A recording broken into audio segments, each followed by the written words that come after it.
think is over in Timothy. Here, remember first a second. Let me look it up right quick, because this is where it really where this one fits in perfectly.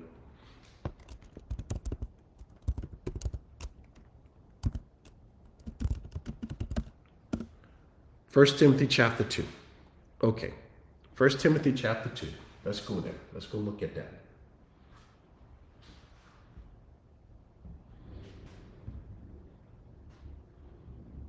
Now watch. What is he talking about? The context of this, you have to have in mind now the sovereignty of God, what God is doing in his plan, the reconciliation plan, and his purpose behind that reconciliation plan. Then you read, what is Paul doing with Timothy? He's telling him how to conduct themselves in the church of God, how to teach, how to instruct, how to condemn those who are preaching false doctrine, how to discipline. So that's what this is.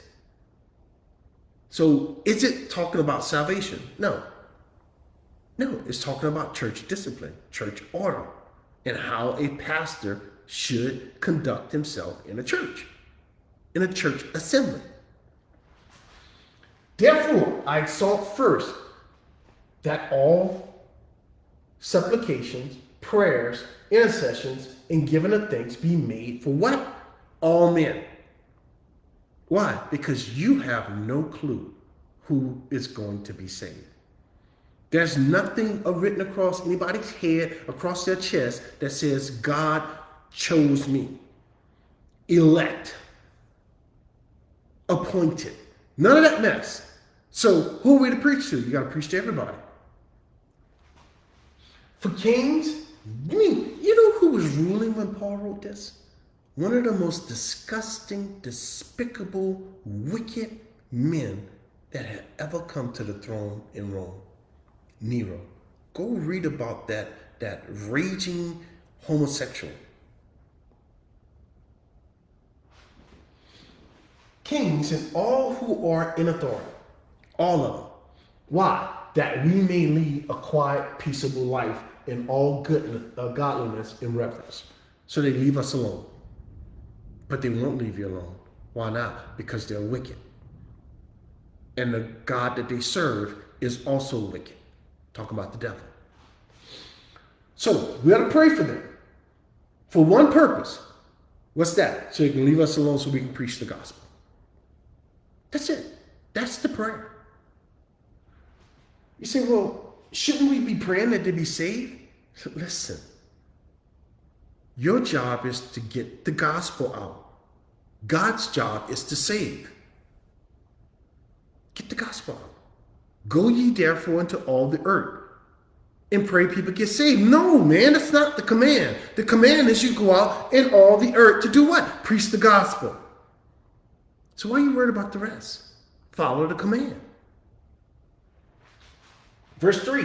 For this, what? Praying for all these people that we, listen, here's the command. The command is simple. You are to do these things right here. Right?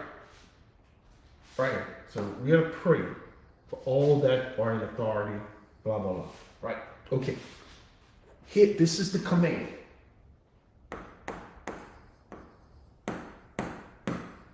Here's the purpose for the command. Right here. This is the outcome that God is seeking and desire from us. Why? So that we can lead a quiet, peaceable life in all godliness and reverence. How do you do that? By preaching the gospel. He said he made us ministers of the reconciliation plan.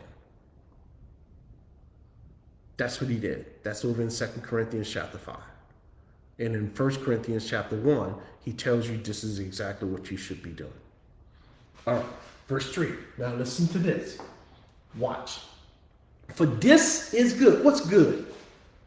For this, right here, you praying for all these people, all people, and for those who are in authority, so that this can be done. That's for this is good. That's all he's talking about. Nothing else. Just that little section right there. And it's acceptable in the sight of God, who happens to also be our Savior. Now, there's a problem right there. Why? Because the Bible makes it clear that Jesus Christ is our Savior. And you can't have God saying, I'm the Savior, and turn around and be praying and thanking God that Jesus is our Savior, if he's not in fact God. Watch.